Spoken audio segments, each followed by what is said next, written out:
Maganda at maluwalhating araw po sa inyong lahat. Ngayong Sabado, ika-31 ng buwan ng Hulyo, taong 2021. At gaya po ng ating paalala, kayo po ay magsuot ng inyong face mask and huwag niyong kalimutan ang face shield. Kasama po yan. At pag kayo po ay nasa labas na, better be sure you observe the 2-meter distance or 6 feet sa isa't isa. Maghugas din po kayo ng kamay sa tuwi-tuwi na ng tubig at sabon. Magpalakas po kayo ng inyong mga katawan. Teka muna, uulitin na naman natin. Noong isang araw, ito na rin ang sinasabi ng Octo Research. Ito namang National Task Force Against COVID-19, sinasabi na naman ni Secretary Vince na talagang napakahalaga na tayo po ay tingnan natin seryoso itong Delta variant. Hindi ito biro-biro. Kailangan po pahintuin na natin to habang hindi pa ito kumakalat. Nagsisimula pa lang. So, kailangan tayo po maging very, very serious on this matter. At siya naman kahit na hindi pa alalahanan ng kahit kanino nang gagaling, gamitin lang po natin ang ating sentido común. Maniwala kayo. We don't need guidance from any other person. Pagdating dyan sa coronavirus, alam niyo ba kung bakit? 1 taon at 4 na buwan na huyo, hata tayong nasa harap ng sa anong tawag doon? Bingit ng kamatayan dahil dito sa coronavirus. Palagay ko naman dapat natuto na tayo. Hindi natin kailangan ng paulit-ulit na paalala. Buhay po natin ng kataya. Alam niyo yung instinct of survival na tinatawag. Katutubo sa atin yun We don't have to be repeatedly reminded of how to survive or how to live. Kailangan po alam na natin ang dapat nating gawin. Kaya please, please, please, alalahanin po natin yung buhay natin. Mabuting-mabuti kung yung buhay lang natin, paano kung may pamilya tayo? Hindi po ba? Hindi kawawa naman yung mga iiwanan natin ng walang kalaban-laban. Lalo na kung kayo lamang ang source of livelihood income ng inyong pamilya. Basta tandaan nyo, ang ating pamahalaan, wala nang ginawa ito. Kung hindi, palagi na lang tinitingnan kung ano ang dapat gawin upang mapangalagaan ang kalusugan natin. Kita nyo si Presidente Rodrigo Roa Duterte. Wala na itong ginawa, kundi magpaalala, halos hindi na matulog, pinag-aaralan kung anong gagawin natin, anong po pwedeng ibalanse, ekonomiya, nandun yung iisipin niya mag-lockdown, nandun yung iisipin niya, baka lockdown, sira na naman tayo. Kaya, hilong-talilong na nga tayong lahat, kaya huwag nyo na pong dagdagan ang ating mga problema sa pagiging mga 1, complacent. Number 2, pasaway. Number 3, wala na tayong ginawa kundi pulaan yung ginagawa ng gobyerno. Teka muna. Medyo papahinga tayo sandali at may importanteng tawag.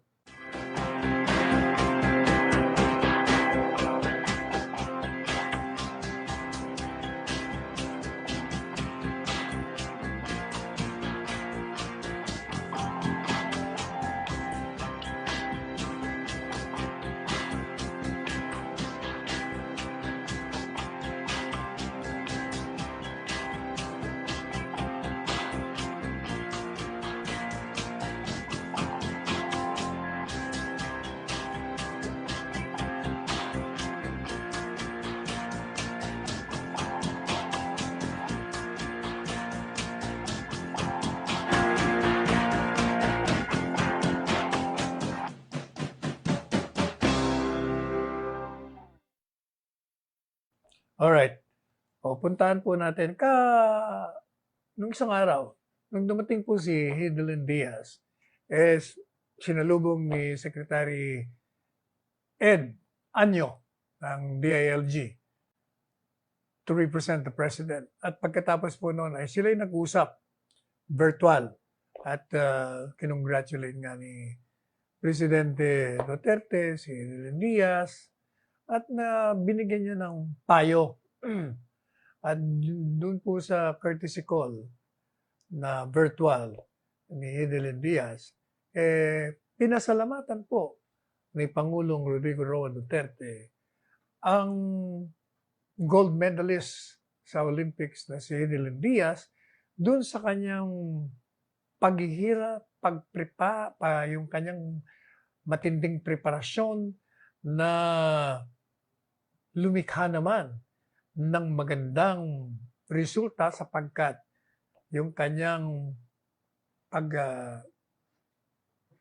pagtatrabaho, pagtitrain ng masigasig kahit na nga walang pera, kahit na hindi na suportahan, talaga naman yun ang nagtulak sa kanya upang marating niya ang tugatog ng tagumpay. Kaya siya po ay nagkamit ng ginto.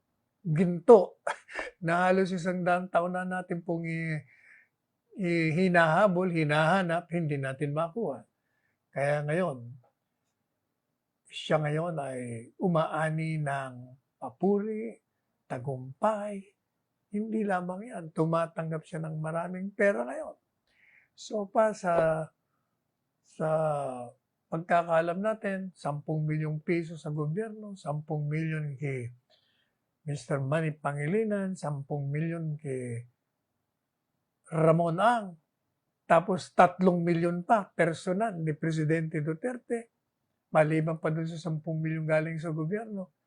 Meron pa siyang condominium unit na binigay naman ni Andrew Tan. At meron pa siyang house and lot na proyekto naman ng gobyerno para sa mga sundalo. At sapagkat siya yung sundalo, ibinigyan din siya ni Presidente Duterte. Sabi ni Presidente sa kanya, meron ka na ng ginto. Ang ginto ay ginto at ito'y makakabuti sa iyo. Kalimutan mo na kung ano man ang mga sama ng loob mo. At namnamin mo na lang ang iyong tagumpay kasama ng iyong pamilya. And of course, kasama ang mga kababayan nating Pilipino at ng ating bansa. Yun po ang sinabi ni Presidente. At uulitin natin dito sa programa natin. Hindi po totoo na sinama siya doon sa House Duterte Matrix. Kailan ba yun? 2 years ago. Nagkataon lang ho na inailagay yung pangalan niya bilang yung tao na supposed to be involved sa House Duterte, tagahanga niya. Pinapakita lang yung Rodel Jaime na kung anong uring tao siya, sino mga hinahanga niya, anong disposisyon niya, anong personalidad niya. Yun lang ho yun. Kaya, uulitin natin, hindi po siya kasama. Pero siyempre, dahil yung mga iba namang tao, mali ang interpretasyon, nag-react agad. Siyempre, nung marinig naman ni Hedelin na kasama siya, di siyempre nasaktan. Kaya because of that, sabi nga natin, dahil nasaktan naman itong Hedelin, na talaga namang wala namang kainti-intensyon yung mga gumawa ng Matrix, iba naman ang kanilang sadya. Humihingi na rin tayo ng sorry sa kanya because of the pain caused to her. Pero ako, wala akong kinalaman doon. Hindi ako gumawa ng Matrix. Wala na akong kinalaman doon sa mga linya doon. I have absolutely nothing to do with it. Anyway,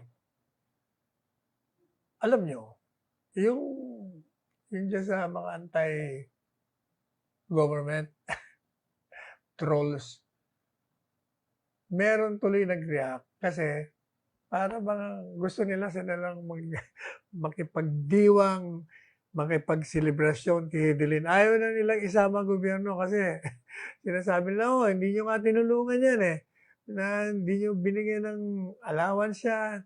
Sinama nyo pa yan dyan sa House Duterte Matrix, pagkatapos ngayon, sasama-sama kayo sa pagdiriwang. Para bagang hindi ka na pwedeng makisama, makipagdiwang sa kapwa mo Pilipino. Anumang kalakaran ang meron sa isa't isa. Hindi ba? Ay, mga Pilipino, tingnan nyo, pag si Manny Pacquiao ay nagkikipaglaban, yung mga magkakaaway, biglang nagkampi. Puro kampi kay Manny Pacquiao. Kasi nga, Pilipino. Kaya pag nanalo, celebrate lahat. Hindi mo ba? Ganon ho yun. Kaya anyway, uy, teka nga muna. Bago ko makalimutan, nakalimutan natin eh. Alam nyo ba, ko-congratulate natin ang PSG. Ano bang pangalan nun? Pahanapin mo nga yung nanalo sa international competition. Pinadala sa atin ni General Jess Durante na yung isa sa mga PSG nanalo po sa international competition. Musical composition, ha? Number 1. And 2 months earlier, nanalo pa ito. Abay, ibang klase rin naman tong sundalon to. Kaya congratulations ulit. Mamaya, habulin natin after the break kung anong pangalan nito. Pinadala sa atin eh. Anyway, babalikan po natin siya. So, ito pong isang Filipino-Brazilian Jiu-Jitsu World Champion na si Maybelline Masuda ay may naging sagot sa issue nitong kay Hedelin. At sa kanyang Instagram, nagpayag siya ng pagkadismaya. Makinig kayong mga nandyan sa social media. Yung mga kumukontra sa pakikisama ng gobyerno sa pagdiriwang. Ano sabi niya? Hindi ko magets. Hindi niya raw maintindihan. Ang point ng mga nagpaparinig dun sa mga DDS, mga diehard Duterte, na hindi sumuporta kay Hedelin dati. So, bawal na mag-congratulate sa tagumpay niya. Credit grabbing kaagad? Pinunto po ni Maybelline na itong ugaling ito ay humahati lamang sa Pilipino sa halip na nagkakaisa. So sabi niya, what the hell is happening? Can people just be genuinely happy for her country without fueling a divide? Yan, nasermonan tuloy kayo. Kayo talaga, dagdag pa ng athlete. Noon pa man ay kulang na ang natatanggap ng suporta ng mga atletang Pilipino mula sa pamahalaan. Noon pa ho yan. Eto ngayon. Etong balik niya. And I might add, there has always been a lack of support from our government ever since. It isn't something new. I witnessed and experienced firsthand just how bad it is during the previous administration. And I can honestly say that the current administration support for our athletes in the last 5 years has been tremendous compared to the ST. Mura na yun. We used to be. Sinasabi ko niya. Dati na raw na talagang hindi inaasikaso ang mga atleta. At naranasan niya yan. Na talagang binabaliwa sila. At yan, matagal na raw yung ganyan. Pati yung nakarang administrasyon ni Pinoy. At wala daw, kung ikukumpara mo, walang binatbat ang mga naging dating administrasyon sa pagtangkilik, pagsuporta ng administrasyong Duterte. Ano sabi ni Hedelin? Yung mga dorm nila, yung mga sports facilities nila, abay na ayos ng mabuti, ganda-ganda na. Ano pa? Yung aming nutritional needs, yung aming sa pagkain, yung pangangailangan namin, mga vitamina, mga pampalusog. Ito ay natugunan meticulously. Paano? Meron na kaming functional cafeteria. May kantin na kami. Meron na rin kaming ID, identification card bilang isang athlete. At kami entitled ng mga discount sa batas. Etong mga ito, sabi ni Evelyn, never heard before ito. Wala ito.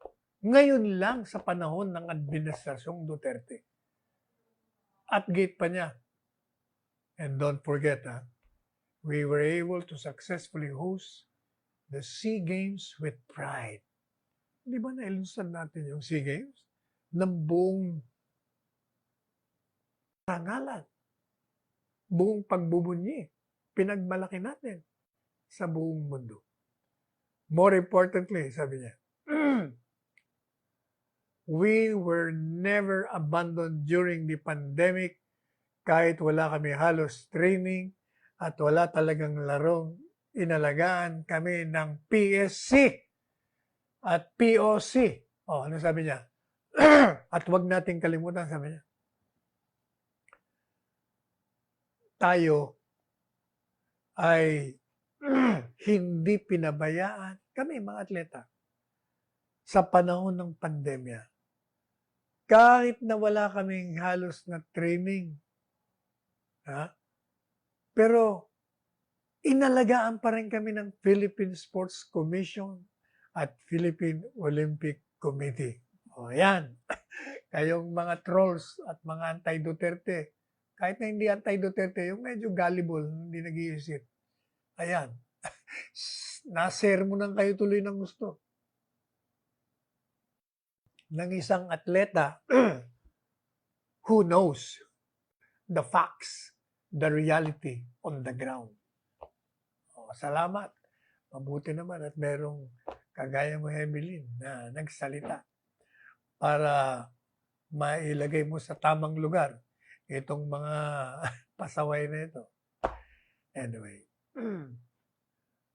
puntahan natin po itong SONA uli ni Presidente. Kaya pabalik-balikan natin kasi sa 3 oras ba naman marami ka talagang mapupulot doon. Alam po niyo, yung sabi ni Presidente, yung mga natapos na mga infrastructure projects, ito'y malaking tulong sa mga biyahero, sa mga negosyante, sa mga pumapasok sa trabaho, yung mga turista. Marami. Ang mga Pilipino ngayon, pwede na silang gumalaw, maglibot sa Pilipinas nang hindi nahihirapan, nang hindi matagal ang biyahe, nang maganda ang mga kalsada, maganda ang tulay, ayos ang tulay, hindi sira-sira. At yung pong yan, nangyari lahat sa ilalim ng Duterte administrasyon. At ito po, ito yung unang mga binanggit ni Presidente dun sa kanyang SONA. Kaya nagpasalamat siya. Sabi niya, mabuti na lang. Salamat dun sa komprehensibong tax reform program. Dahil po dun sa tax reform program, siyempre mas malaki ang mga nakuha nating buwis galing sa taong bayan. At ito ang nagpondo doon sa mga critical na infrastructure project. At nakita naman natin ang resulta, sabi niya. Halimbawa, yung pong comprehensive na pagsasaayos ng Metro Rail Transit Line 3. Ngayon mas mabilis, mas maaasahan mo, sapagkat 23 train ang tumatakbo ng 60 kilometrahe kada oras. Kung ito'y ikukumpara mo sa dating 10 train na ubod ng bagal, ang takbo'y 30 kilometrahe lamang bawat oras. Ngayon yung MRT-3, hindi na po ito nagbababa ng pasahero, maliban doon kung saan sila dapat bumaba sa kanilang destinasyon. Pati yung pag-aantay nila sa pagitan ng 2 train. Talaga namang bumaba. Nakita niyo yung presentasyon ni Secretary Tugadi nung isang gabi. Talaga namang kitang-kita ang ebidensya. Although, sabi ko nga sa sarili ko, oh, Secretary Art, bago mo sinabi yan, naunahan na kita sa programa namin, nilabas na namin lahat yan ng mga accomplishments mo. We have already trumpeted that even before you did so. Pero palagay ko, alam na rin yun, sinasabihan ko siya. Anyway, meron pa ho. Yung pong natapos na East Extension ng Light Rail Transit Line 2. Ito po, sabi ni Presidente Duterte, nabawasan yung travel time sa pagitan ng Maynila at Antipolo. Mula sa 2 hanggang 3 oras na 40 minutos na lamang. O, meron nyo yun. 3 oras, ginawang 40 minutes. Kung baga, tinanggal na po natin, sabi ni Presidente Duterte, yung miserableng pagbabiyahe ng mga commuter natin. Meron pa po siyang tinuro, yung Skyway Stage 3. Ito'y binuksan noong Enero. At malaki ang naitulong po nito para mabawasan ang trapiko dyan sa EDSA. At iba pang mga major roads. At ito naman nagawa natin sa pamamagitan ng pagkikipag-ugnayan, nakipag-partner dito sa mga pribadong sektor. And then, he cited another, yung pong Kalayaan Bridge. Ito bahagi ito ng Bonifacio Global City Ortigas Centerlink Project na ito po na-inaugurate naman noong Hunyo. Ito talagang napababa nito yung dating 1 oras na biyahe doon sa 2 business district, yung Global City saka Ortigas Center. 12 minuto na lamang. Dati 1 oras kalahati pag tayo nagbabiyahe. Marami pa ang proyekto sa labas ng Maynila. Yung bagong terminal building dyan po sa Clark International Airport. Di ba, binibida natin sa inyo? Kung galing tayo doon, umaten nga tayo ng ano doon, di ba, doon sa PDP laban. Pinakita natin, nakita natin, sa 2 nating mata, yung kagandahan. Talagang nakakalula yung ganda.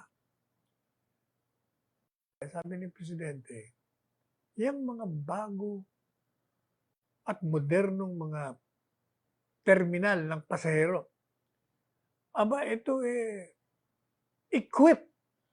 Meron itong mga makabagong state-of-the-art technology. At ito pwedeng mag-accommodate ng 8 milyong pasahero. At syempre, ma-alleviate yung air traffic congestion dyan sa NAIA. Di ba? Kaya daming delay dyan sa NAIA Airport. Kasi nga sa dami ng aeroplano, lumalapag, lumilipad, mag-aantay ka dahil isang isang runway. O ngayon, di meron na tayong bago. O di, sa halip na sa NAIA ka, doon ka na lang sa Clark. Anyway, ang bilis lang naman. Nakarating ka doon, less than an hour. Nandun ka na from Manila. O dahil nga sa mga infrastructure projects na ginawa ng Administrasyong Duterte. At yung mga pinagpatuloy na sinimulan ng mga ibang administrasyon na nakatenga. At dahil nga itong presidenteng ito, hindi ito maramot, tinuloy niya. Tinuloy. O, hindi ba? O, in addition, doon sa mga nagawa ng proyekto, dinirektahan po ni Presidente Duterte yung Department of Public Works and Highways, yung pong Department of Transportation, yung National Economic Development Agency, yung pong Department of Finance, Department of Budget and Management, na siguruhin na yung pong mga flagship projects makukumpleto bago matapos ang kanyang termino. Sabi ni Presidente, we have inaugurated new highways, roads, skyways, we have bought new trains. These are all testament that we have greatly eased the grueling experience of traveling and commuting. And aside from easing commuter woes, dinagdag pa ni Presidente na yung construction ng mga key road networks sa bansa ay makakadagdag sa pagunlad ng turismo at kalakalan. O, yan ang sinasabi ni Presidente. Yung mga infrastructure projects natin, talagang tinanggal yung yamot, yung hirap, yung wisit ng mga biyahero at biyahera natin nung hindi pa natatapos yung mga infrastructure projects na yan. Kaya, sabi pa ni Presidente, para nga ma-promote pa yan, para lahat ba na iba't ibang lugar, hindi lamang isang i-develop natin, ang papaunlarin natin. Ang ginawa natin, kinumpleto pa natin yung mga ibang daanan papunta dun sa mga importanteng trade corridors. Ibig sabihin, yung mga iba pang lugar na may pangkalakalan, inugnay na natin yon, kinabit na natin. Kaya nung isang taon, sabi niya, kinumpleto natin yung 4-point Freeport Zone Road sa La Union. At para mapadali lalo yung access sa mga magagandang lugar para sa negosyo at turismo dyan sa 4-point, inayos mo natin lahat siya. Minadali pa natin at ngayon ay okay na. Halimbawa, sabi niya, yung junction Lanao Pagadian sa Buanga City Road, hindi ba? Inayos din natin, tinapos din natin. Ngayon, mas madali na ang pagpunta ron. Yung pagpunta sa farms at from the farms to the market. Yung pagdala ng kanilang mga produktong agrikultura sa mababang presyo. Syempre, mababa na presyo mo. Dahil maganda na mga kalsada eh. Hindi na masyado. Meron yung lubak-lubak, mabagal, magastos sa gasolina yan. At saka syempre, magdadagdag ng pamasayan. Mahirap nga naman ang biyahe, nagdadrive. Saka yung sira ng sasakyan niya. Kaya lalagay, papatungan niya yun, ang presyo. Yun ang mga nagawa ng Administrasyong Duterte. Kaya, kumbaga, yun ang sinasabi ni Presidente, ang palaging pangarap niya, bigyan ng komportableng buhay ang mga Pilipino. Ayun lang. Ano bang tawag nyo ron? Pag maganda ang biyahe nyo, nakakatulog kayo sa biyahe, mabilis kayong makarating. Hindi ba komportable yun? Hindi ba? Anyway, teka muna. Kanina pa tayo nagsasalita. Walang nagsasabi sa ating magpahinga na tayo. Nakakalimutan na. Pahinga muna ako tayo. Ilang minuto pa.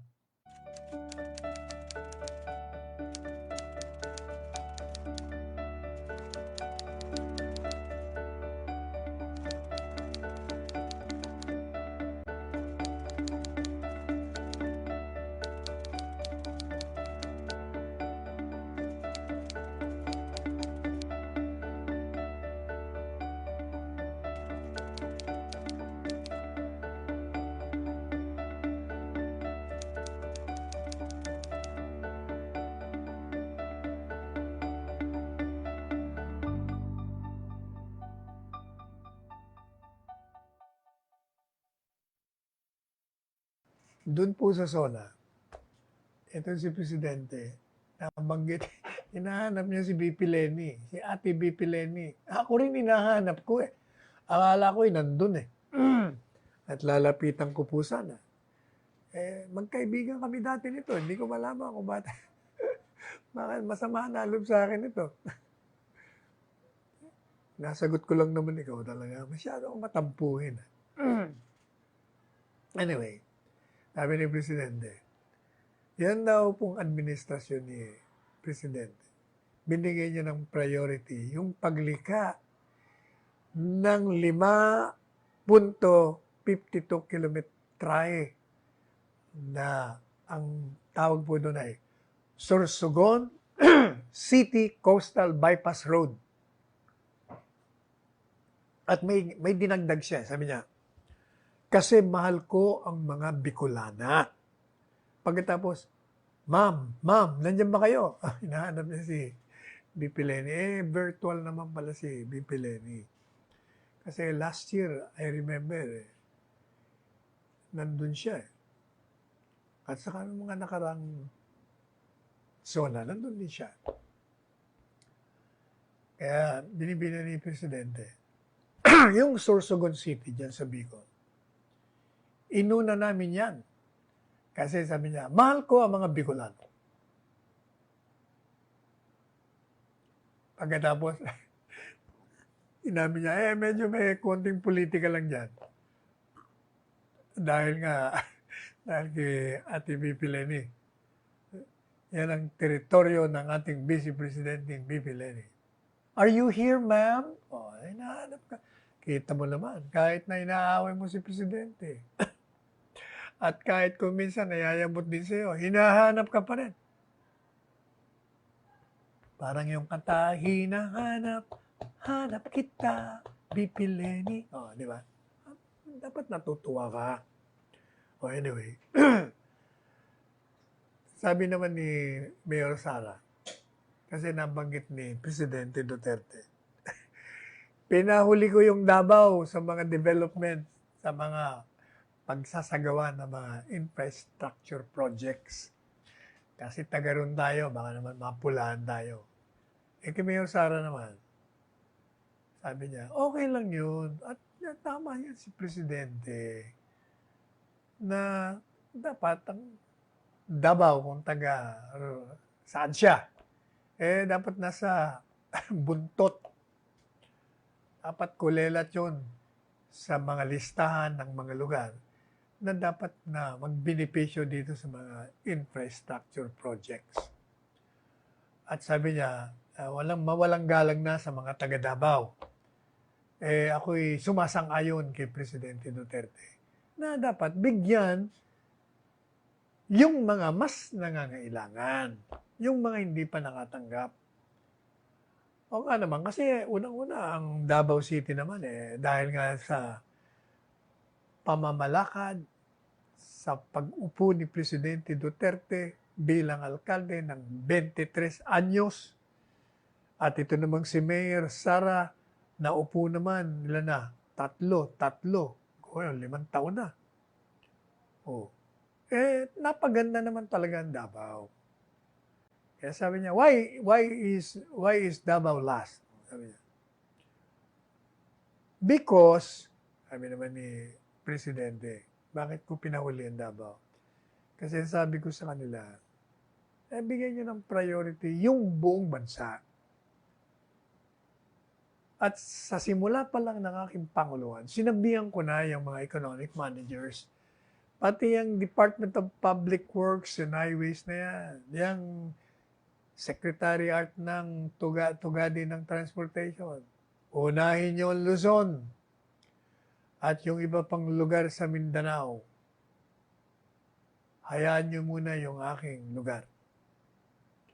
Kaya, sabi niya sa mga taga Davao, kayo naman maging maunawain na hindi pwede talagang uunahin natin yung ating sarili. Kasi, taga dyan ako sa Davao Ngayon, kung hindi ako taga Davao, sigurado, mapapasama yan.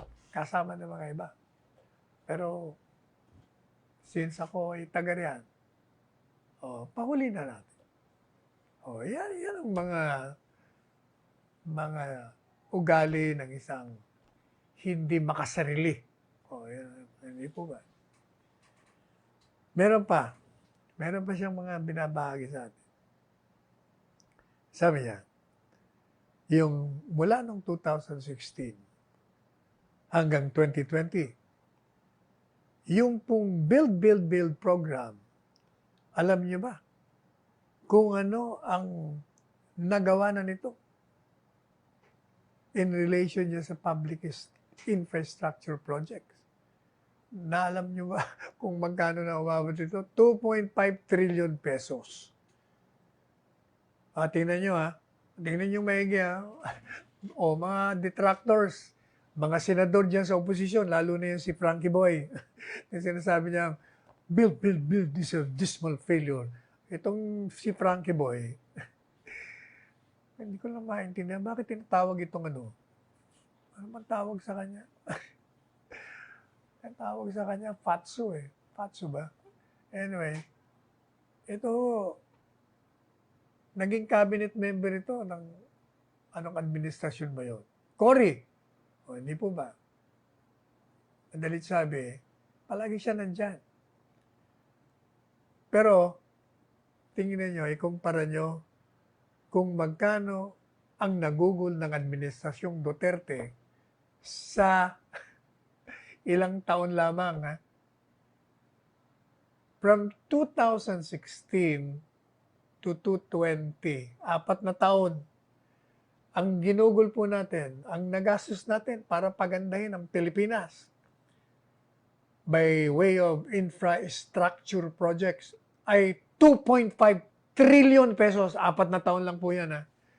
Oh, ikumpara mo ngayon, mula 2011 hanggang 2015, ang ginastos nila 820.4 billion. O hindi ba nagkaroon ng increase ng 209% o 1.7 trillion worth of projects? At dahil po nagkaroon ng ganitong investment, yung DPWH, naka-generate ng 6.6 million jobs.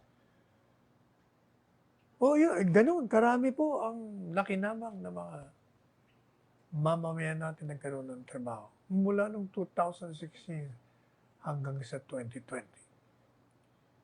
Ang estimate nga po 1.6 million job ang naidagdag at na-generate dun sa 2021 budget ng departamento. At mula naman July 2016 to May 2021, yung pong DPWH nakadeliver sa construction, sa pagmamantini, sa improvement, sa paglawak ng mga kalsada. Ang total po ay 29,264 kilometers of roads na binubuo ng 274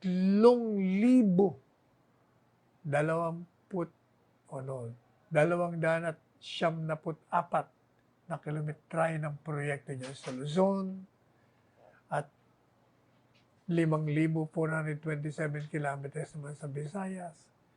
At dyan po sa Mindanao, mga 10,542.88 kilometers naman. Ito pa, mga kritiko. Mga, lalo na yung mga senador niya sa Partido Liberal.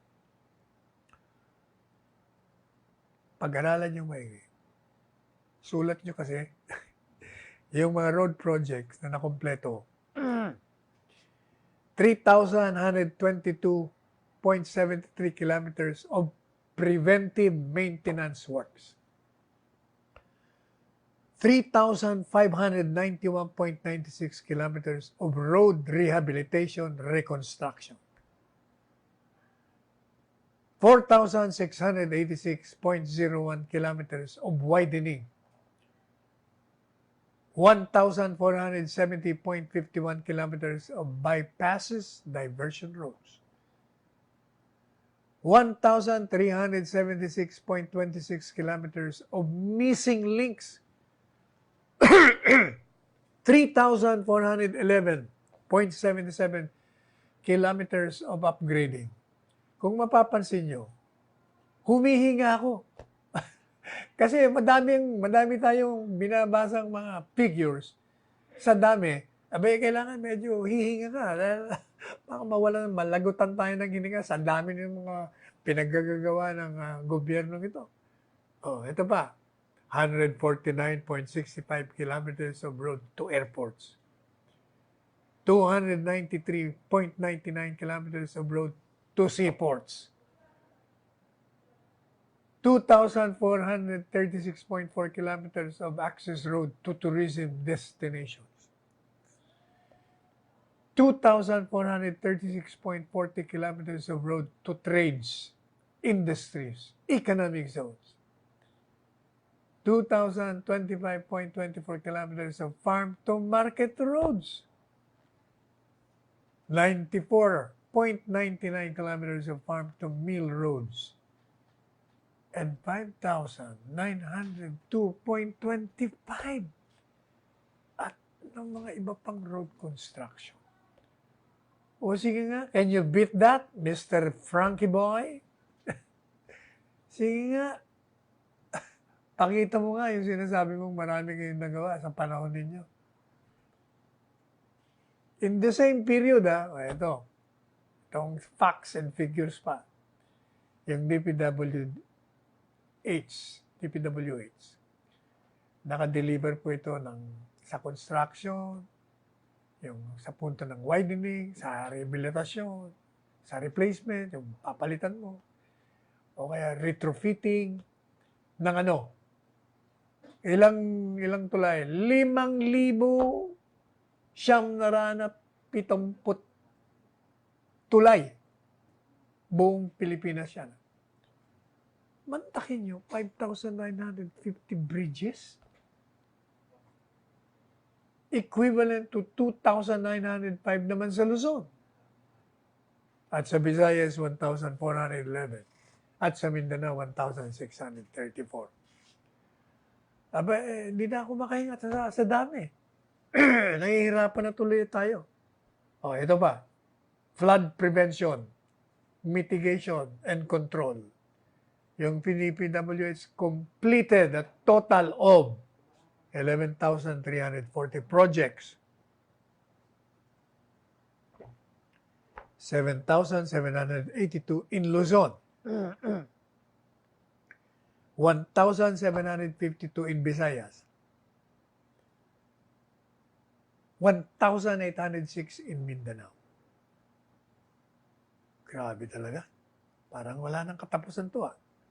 Puntahan natin yung mga evacuation centers. Kung ilan ang itinayo. 223 bagong evacuation centers ang itinayo na ngayon ang nagbibenepisyo po yung mga calamity-stricken communities and areas na maraming COVID cases at 117 ang bagong evacuation center sa Luzon. Meron ding bagong evacuation centers na 40 sa Visayas. At sa Mindanao naman 66. Meron din pong temporarily used as isolation quarantine facilities to prevent the spread of COVID-19 sa ating bansa. At ang ginawa naman itong DPWH, nakipag-tandem sa Department of Education. 150,149 classrooms naman ang naitayo para matulungan ang ating mga estudyante. Nagtayo ng mga classrooms kasi kulang po ang classroom natin, mga public schools natin. Ilan ang itinayo? Baka malula na naman kayo. 76,915 classrooms sa Luzon. 28,070 sa Visayas. 45,164 sa Mindanao. Ano pa? Meron pa po. School workshop buildings, itinayo rin all over the country. Ilan ang total? 949 buildings in Luzon, 464 in Visayas, at 651 in Mindanao. Ang sabi ni Secretary Villar, sa panahon na matatapos na si Presidente sa 2022, maasahan ng publiko na yung mga proyektong ginagawa na kasama dyan yung 15,134 kilometers of road construction, rehabilitasyon, pati na yung widening, 1,859 bridge rehabilitation, retrofitting, replacement, and widening, 4,155 flood control projects, 17,647 more classrooms, 186 school workshop buildings, and 99 evacuation centers. Ito ay matatapos din bago humakbang palabas sa Malacanang ang presidente bilang Pangulo ng Bansa. O, mantakin niyo yun. Frankie boy, ano ka na? Nasaan ka na? Ayan ang problema sa inyo. Aba, hindi na natapos. O, meron pa. Alam nyo ba, inaasahan pa ho na meron pang tatapusin, na mga 24 na infrastructure flagship projects na ang halaga naman ay 194.78 billion pesos bago matapos si Presidente sa 2022. At alam niyo ba, itong 24 projects na ito, ini-estimate ito, gagawa ito ng malaking pagkakataon sa mga kababayan nating walang trabaho. 300 ang magiging opening, 300,000 sa pagitan ng 2017 at 2022. Ganito ang nag-generate nito. At ang sabi ng NEDA, yun ang resulta ng ginawang mga infrastructure projects.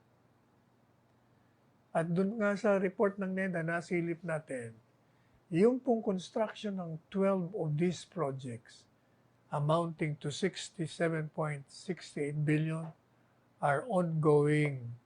At ang target nila, tatapusin nila by June of next year. Ito pa, alam niyo ba, merong 102 airport projects, 117 seaport projects, 1,090.30 kilometers of railway, na-release ng trend. 2,587 flood mitigation structures. So, ito yung mga pinagtatatayo mga dikes para hindi bumaha. 2,515 kilometers of road. Mga bagong kalsada ito. And 1,020 bridge projects. Ang pangkasalukuyang kinoconstruct, itinatayo, isinasagawa. O, biro niyo yun. Sige nga, lampasan nyo nga yan, kayong mga nandiyan sa oposisyon at kayong mga kolumnista na walang nakikitang maganda sa administrasyon. Ang sabi po ni Secretary Carl Chua, ang ating Socio-Economic Planning Secretary, na maliban pa daw na nagbibigay tayo ng kailangan na infrastruktura para sa ating mga babayan. Siyempre, yung investment doon sa Build program, ito ay talagang lilikha ng maraming trabaho. At ito, ang sabi niya, ang naging pinakamalaking multiplier in terms of job. One job that you create in the infrastructure sector creates another 0.05 jobs. Every peso you spend in construction creates another peso because of the services around the construction. That's why we are pursuing this. Kung baga, sa bawat trabaho, lumilikaw ito ng iba pang trabaho. Sa bawat pisong ginagastos mo, nagkakaroon din ito ng isa pang piso para sa ibang serbisyo naman. Siyempre, may construction, di maraming nangyayari sa construction. O, hindi po ba? Anyway, teka. Gusto naman nating ibahagi sa inyo yung biyahe natin. Alam niyo po ba, na anyayahan po tayo ni Sultan Kudarat, Mayor, batang-bata po ito, Shamim Mastura, pati ng kanyang kabiyak na member of parliament ng BARN na si Bay Dimple Mastura na pumunta sa Cotabato at Sultan Kudarat. At ito nga po, kasama na rin sa pagpunta natin doon, naimbitahan din po tayo, ang nag-arrange din ay si Mayor Shamim Mastura. Ang ating pagkikipag-breakfast kay Governor Teng Magundanato at Maguindanao Governor Mariam Magundanato. Ito lang ho ang mag-asawa na pareho gobernador sa magkalapit na probinsya. O, meron niyo. Napakababait nila. Maganda pa itong si Governor Mariam. Gwapo naman si Governor Teng. At doon po sa breakfast, kasama nga natin si Dr. Panelo at si Mayor Shamim.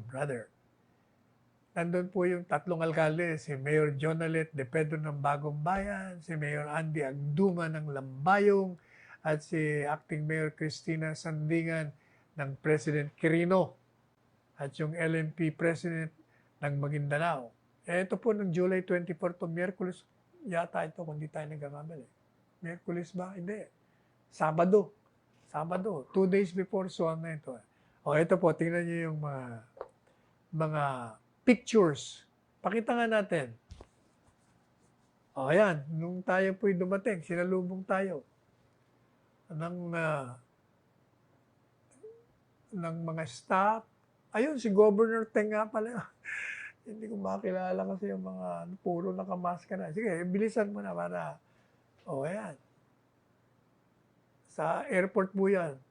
At nandun nga pala si yung dating, yung ama ni Mayor Shamim Mastura, sumalubong din sa atin sa airport. Ito naman yung breakfast sa napakagandang kapitolyo ng Sultan Kudarat. Talaga naman. Ayan. Ito, si Mayor Shamim, yun. Ako po. Hindi ko makilala tuloy. Bakit nakatakip kasi mga mukha. Ayun, si Bay Dimple, member of the parliament. Sa ano pa ito? Sa Cotabato pa yata ito bago tayo lumipad sa Sultan Kudarat. Nung kami ay, ang kausap po namin dyan, mga barangay kapitan. Iba't ibang bayan. Ayan pala sila eh. May mga sundalo, may mga pulis, may mga miyembro ng konseho. Lahat, kompleto, ang dami eh.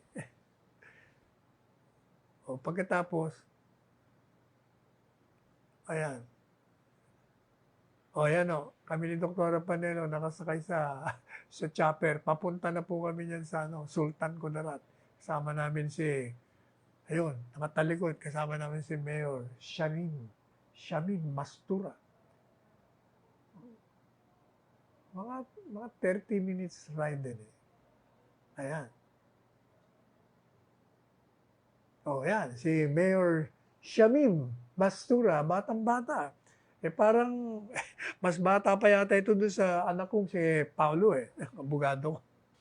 Parang 34 lang yata ito. Tingnan niyo po yan.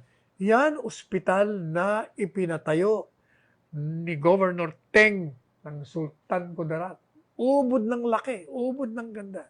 Papakita ko pa sa inyo yung Sultan Kudarat. Yan po yung breakfast namin ni Governor Teng, ni Governor Mariam, at yung tatlong alkaldeng binanggit ko sa inyo. Pati yung mga iba pang staff nila. Sarap ng pagkain. Breakfast ho yan early morning, biro nyo, 8:30. 8:30 yung breakfast.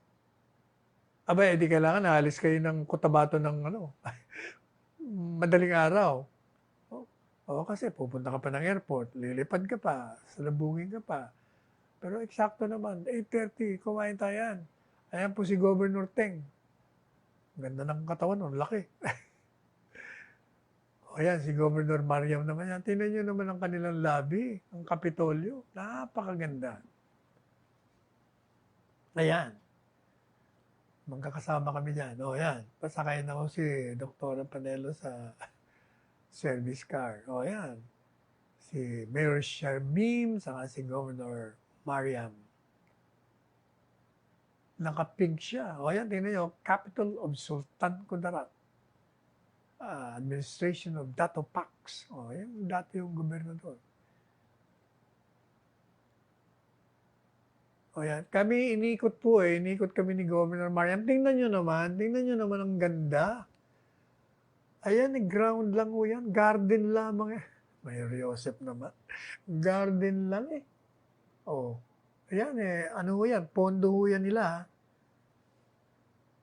Hindi kasama pa dyan ang national. O yan, si Governor Teng. Ayan ang Governor Teng.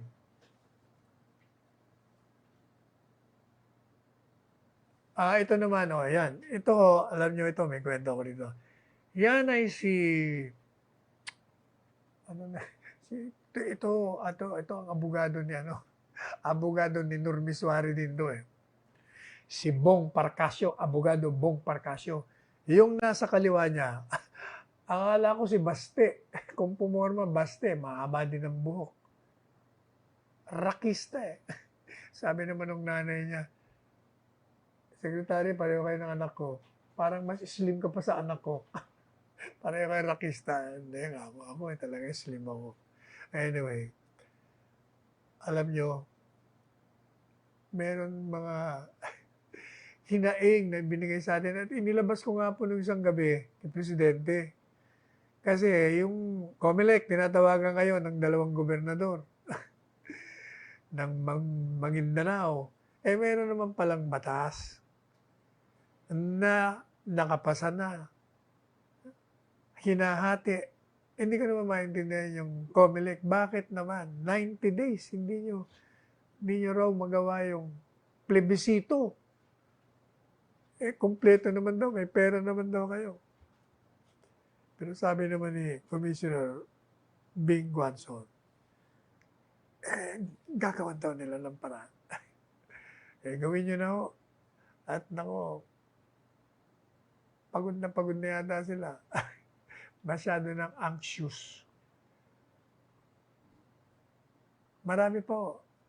Like for instance, meron nung concern naman yung mga mayors ng Sultan Kudarat. Kung maaari naman daw po. Sabi rin ni Governor Teng nito Mangulo Dato, na kung maaari, yun daw pong mga government workers nila, yun ang unang bakunahan. Tama nga naman kasi sila sumasalubong, sila lang mga aktibidades sila ang umaharap sa tao. Baka either mahawaan sila o sila mahawaan. Kaya kung bakunado na nga naman, hindi na. Ano pa? Meron pa silang sinasabi. Meron pala sila dong gas and oil sa lambayong. Nag-aantay na lang daw ng pirma ng service contract para naman daw umahon na sila.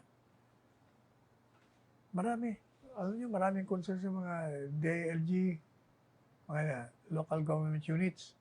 Pero ang kagandahan naman lahat naman ng mga problema nila, pag yun nalaman ng mga departamento, nandun kagad ng pagtugon. Lalo na si Presidente, immediately si Presidente, he directs orders. Do this and do that. Respond to this and that. Yun. Anyway, inabot na po tayo ng oras. Pansamantala po, magpapaalam ang inyong lingkod. Nagpapaalala sa inyo, magsuot po kayo ng face mask, ng inyong mga face shield. At kayo po, pag nasa labas na, umiwas po kayo. Delta variant, makamandag. 2 metro o 6 na pie. Pagitan sa inyong masasalubong at makakatabi. Maghugas na inyong mga kamay sa tuwi-tuwinan ng sabon at tubig. Magpalakas po ang inyong mga katawan. At pag kayo po ay nagising na sa umaga at buhay pa kayo, pasalamat kayo. Pati na yung pagdudugtong sa buhay po ninyo, pasalamat tayo sa dakilang lumiga. Pati na sa pag-akay sa atin, sa tamang landas. Tayo po ay magpasalamat din sa pagbibigay sa atin ng ganitong uring presidente. Matapat, mapaglingkod, may malasakit. Pagdasal po natin ang kanyang patuloy na kalusugan upang mabigay niya ng tuloy-tuloy ang matapat niyang paninilbihan at pagbibigay ng proteksyon sa sambayan ng Pilipino. Ako po yung lingkod, Salvador Panelo. Pansamantalang nagpapaalam hanggang bukas na muli. 1:00 hanggang 2:00 dahil bukas, linggo. So siguro, mag-replay tayo. At nagsasabi sa inyong lahat, let us tread the path of roses and let us go beyond the path of thorns. Magmahalan tayo, and I love you all. Attorney Panelo, Senator Panelo, o Attorney, Secretary Panelo pala, my favorite candidate for Senator. Tatakbo ka ba? Sabihin mo na at para malaman ng mga tao. Mukha at tatakbo ka. Ginong Pangulo, siguro lalakad na lang tayo papunta sa Senato para hindi tayo madapa. Lakad na lang, huwag takbo. Alam mo, Sal, maraming tao na hindi nakakaintindi sa iyo. Pero pag nalaman nila gaano ka stricto, very strict sa disiplinado ka sa trabaho mo. At kung alam lang nila paano umaandar yung utak mo, bibilib ang Pilipino. Ako, bilib ako sa iyo. Bilib ako sa utak mo at I said I appreciate your itong ano mo, pagka-stricto mo sa trabaho. Everybody is almost on a tip-top pag yung binabasa na namin yung mga recommendations mo. You are the presidential advisor, legal advisor of the president. At marami kang naibigay na mga opinion na nagamit ko. At sa awa ng Diyos, puro totoo. Sabi ko nga, hindi naman iniinumasan natin dito na magmukha tayong, or at least there is no, hindi magsuspetsa ang Pilipino na kasabwat tayo sa lilangan ng mga taong Pilipino. It's your turn to talk. Mabuti siguro magtagalog ka na lang. Mahusay ka, Bicolano ka. At saka Ilocano po ako, Presidente. Bicolano Ang ka. tatay ko ay La Union, ang nanay ko ay Bicolano. Whichever. Marami pong salamat for the kind words, Mr. President, and for your endorsement.